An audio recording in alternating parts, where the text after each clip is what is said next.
So in yesterday's tip, we talked about the importance of having ownership over your website and domain.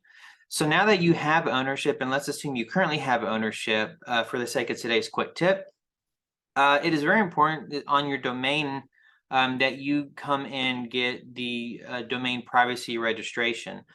So why is that important?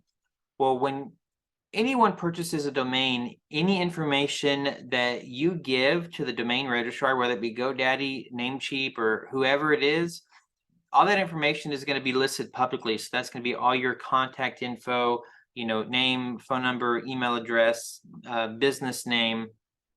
That's all public. And there's usually 4 different types of contacts for each domain. And for the average person, they don't need nor even want to have that information just out there for anybody.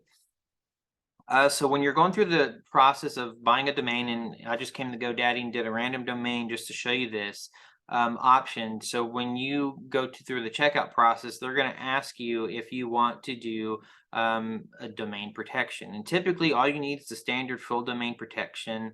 You don't really need this ultimate protection, but just the standard is going to be all you need, and that's going to basically mask all your information, because typically what happens when you have that information publicly available, you're going to get all sorts of emails and phone calls about people saying, hey, it's time to renew your domain, or whatever it is under the sun that they're wanting to do to try and sell you services or see if you want to sell your domain. You don't need all of that.